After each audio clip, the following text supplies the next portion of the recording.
রেডিওতে খবর দেওয়া হয়, টিভিতে খবর দেওয়া হয়, তাহলে কি কথা বলে?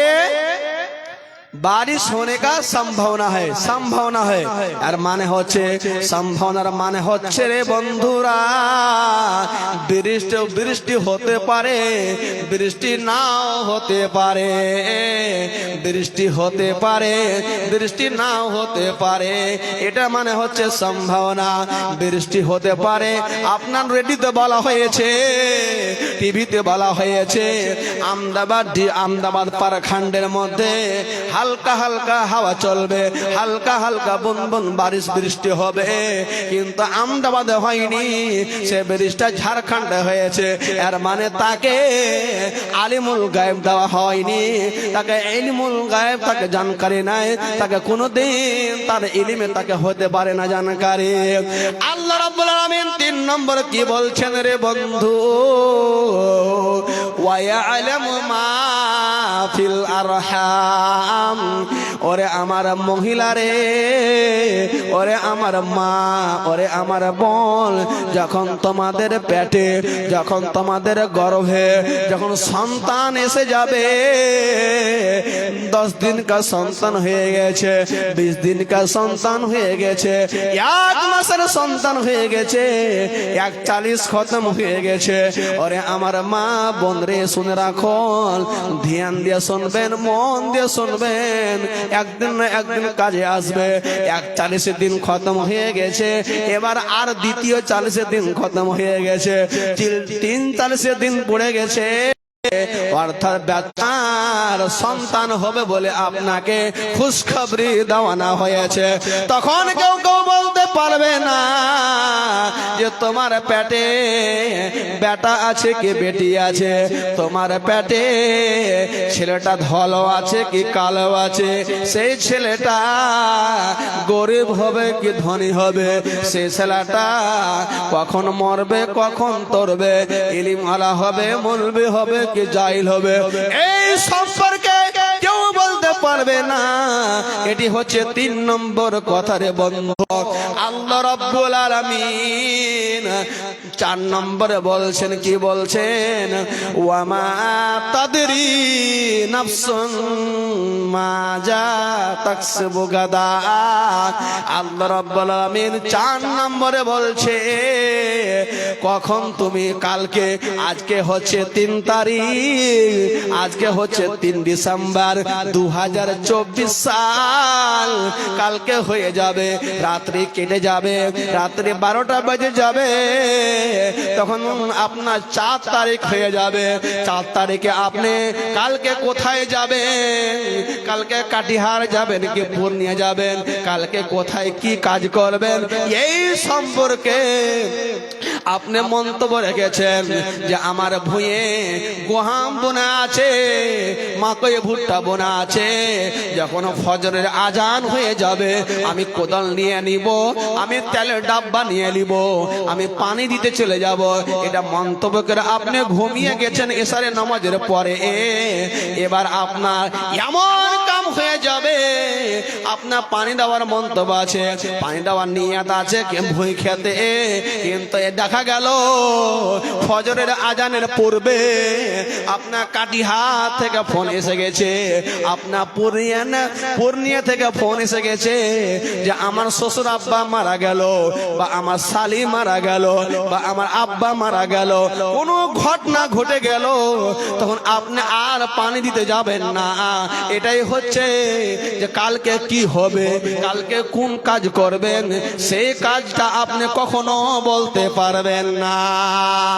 এটি হচ্ছে 4 নম্বর। 5 নম্বর কি? ওয়ামা তাদরি নাফসুন বিআইয়ি আরজিন তামুত। 5 নম্বর হচ্ছে কি? ভাই সকল, যখন আমরা এসেছি মায়ের পেট থেকে, যখন এসেছি, আগে বড় ভাই এসেছে, তারপরে মাইজকুল ভাই, তারপরে সাইজকুল ভাই, তারপরে 4 নম্বর ভাই, 4 নম্বর 5 নম্বর ভাই, এইভাবে এক কথা আমার বড় উদ্দেশ্য হলো কি তা আগে ছোট আসবে, তারপরে মাঝিলকে আসবে, তারপরে সাঝিলকে আসবে, তারপরে 4 নম্বর আসবে, তারপরে 5 নম্বর আসবে। এক কথা হলে কি আসার দিকে আসার পদ্ধতি হচ্ছে কি serial by serial by serial by আসবে। আর যখন মতের অর্ডার হয়ে যাবে, যখন মতের খবর হয়ে যাবে, তখন কিন্তু বড় ভাই মরবে না। হতে পারে আপনার এই কথা নয় যে আপনার বড় ভাই আগে এসেছে, আপনার বড় ভাইয়ের আগে জানটা কবজ হবে, তারপরে মেজর ভাই মরবে, তার নম্বরে 3 নম্বর ভাই মরবে, তার নম্বরে 4 নম্বর ভাই মরবে, তারপরে 5 নম্বর ভাই মরবে। এই কথা কখনো হতে পারে না, হতে পারে না।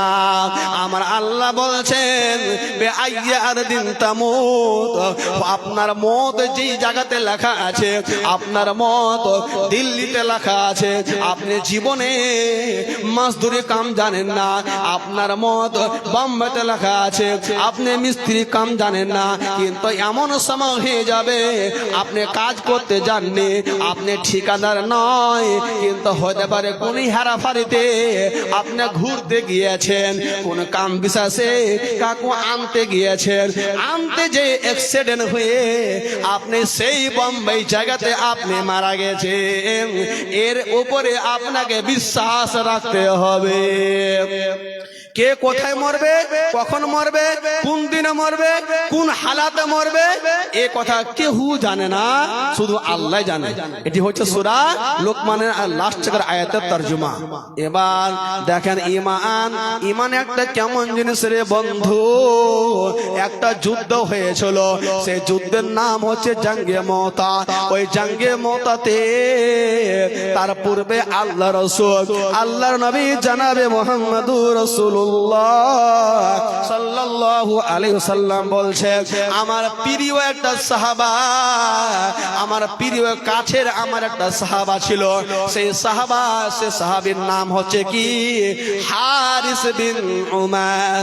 হযরতে হারিস বিন উমার রাদিয়াল্লাহু তাআলা আনহুকে তার পূর্বে কুফারে মুশরিকিন লোকেরা, বেদিনের লোকেরা, ওই মক্কাবাসীর লোকেরা, ওই সূর্যের আপনার কবিলা লোকেরা, ওই আল্লাহ নবী প্রিয় একজন সাহাবা কেরামকে যার নাম হচ্ছে হযরতে হারিস বিন উমার রাদিয়াল্লাহু তাআলা আনহু, তিনি তারা ওই কুফরেরা হত্যা করে দিয়েছিল, তাকে মেরে ফেলে দিয়েছিল।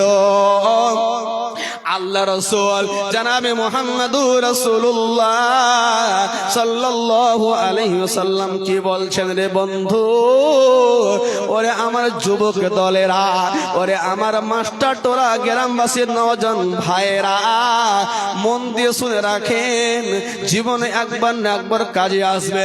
ঈমান কেমন চোখা ছিল, ঈমান কেমন তাজা ছিল সাহাবাদের। আল্লাহ নবী বলছে আমার প্রিয় সাহাবীকে মেরে দিয়েছে মুশরিকিনরা, তার বিপক্ষে, তার খেলাফে, তার খুনের বদলা নেওয়ার জন্য একটা জিহাদ করতে হবে রে উম্মতে দলেরা। আমার সাহাবা কেরামকে মেরে দিয়েছে, তার বদলা নেওয়ার জন্য আল্লাহ নবী, আল্লাহ রাসূল সাহাবাকে নিয়ে একটা মিটিং করেছে, মাশওয়ারা করেছেন। কি মাশওয়ারা করেছে?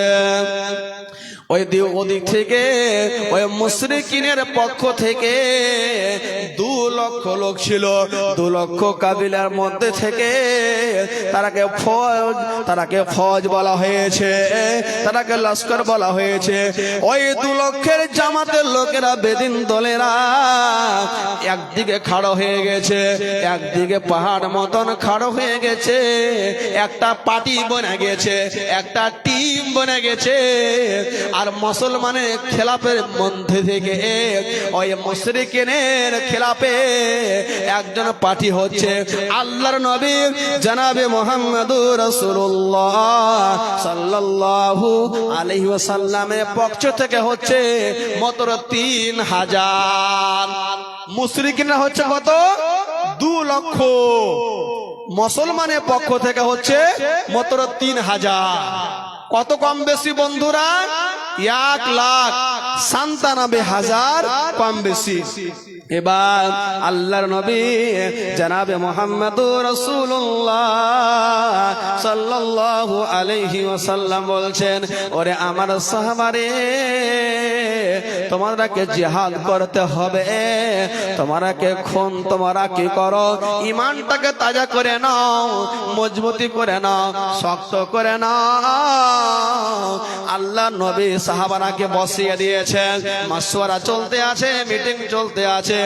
আল্লাহ নবী জনাবে মুহাম্মদুর রাসূলুল্লাহ সাল্লাল্লাহু আলাইহি ওয়াসাল্লাম বলছেন, এই ৩,০০০ লস্করের মধ্য থেকে, এই ৩,০০০ টিমের মধ্য থেকে একজনকে আমি বানিয়ে দিলাম সরদার, একজনকে আমি বানিয়ে দিলাম টিমের মধ্য থেকে ক্যাপ্টেন।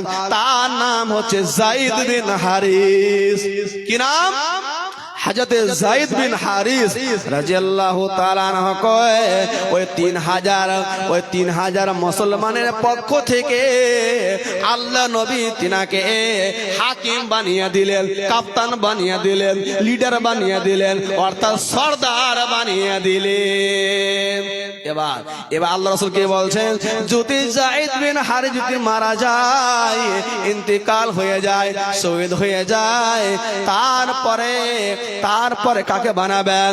তারপরে হযরতে জাফর বিন আবু তালিব রাদিয়াল্লাহু তাআলা আনহুকে খলিফা বানিয়ে দিও।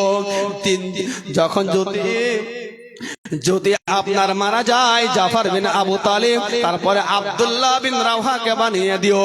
যদি আব্দুল্লাহ বিন রাওহা যদি মারা যায়, তাহলে পরে তোমরা কি করবে? তোমরা ওই খালিদ বিন ওয়ালিদকে তোমরা লিডার বানিয়ে দিও। ভাই সকল, আল্লাহ নবী পাঠিয়ে দিলেন সাহাবারাকে, জিহাদ শুরু হয়ে গেল। জিহাদ চলতে আছে। যায়েদ বিন হারিস রাদিয়াল্লাহু তাআলা আনহুকে ওই মুশরিকিন দলেরা তিনাকে শহীদ করে দিলেন। এবার দ্বিতীয় লিডার মনে গেল জাফর বিন আবু তালিব তরওয়াল চালিয়ে যাচ্ছে, জিহাদ করে যাচ্ছে, লড়াই করে যাচ্ছে। কুফারে মুশরিকিনেরা কি করেছে? ওই জাফর বিন আবু তালিবকে মারতে একটা হাতকে কেটে ফেলে দিয়েছে। জাফর বিন আবু তালিবের একটা হাত কেটে ঝুলে গেছে, মাটিতে পড়ে গেছে। এবার একটা হাত বেঁচে আছে। জাফর বাম হাতে, এক হাতে তলোয়ার চালিয়ে যাচ্ছে। কিন্তু এবার আখেরি কথা হলো কি, জাফরের দুটি হাত কিন্তু ছুটে পড়ে গেছে, অর্থাৎ শহীদ হয়ে গেছে। বন্ধুরে আমার, হযরতে জাফর বিন আবু তালিবকে ও তার শরীরে 90টা জখম লেগেছিল। এবার 3 নম্বরে আপনি খলিফা বানিয়ে দিলেন, লিডার বানিয়ে দিলেন, হাকিম বানিয়ে দিলেন। 3 নম্বরে লিডারের নাম হচ্ছে আব্দুল্লাহ বিন রাওহা। এবার জিহাদ করতে আরম্ভ করে চলেছেন। এবার আব্দুল্লাহ বিন রাওহাকে ওই মুশরিকিনেরা, ওই কাফের দলেরা, ওই বেদিনেরা আল্লাহ নবীর সাহাবারাকে, অর্থাৎ আব্দুল্লাহ বিন রাওহাকে আল্লাহর পথে তিনাকে শহীদ করে দিলেন। এবার 4 নম্বরে খলিফা তৈরি হয়েছে কার নাম? যার নাম হচ্ছে হযরতে খালিদ বিন ওয়ালিদ রাদিয়াল্লাহু তাআলা আনহুকে বানিয়ে দিলেন লিডার, হাকিম, সরদার। সাহাবারা বলছেন, আরে সাহাবারা, মুশরিকিনকে দেখে ডরায় না, ভয় করতে হবে না, ওরা বেশি হতে পারে, কোনো অসুবিধা নয়, আমাদের সাথে আল্লাহ তাআলা আছে। এই কথা আব্দুল্লাহ বিন রাওহা বলেছিলেন। এবার 4 নম্বর খলিফা বানিয়ে দিলেন হযরতে খালিদ বিন ওয়ালিদ রাদিয়াল্লাহু তাআলা আনহুকে।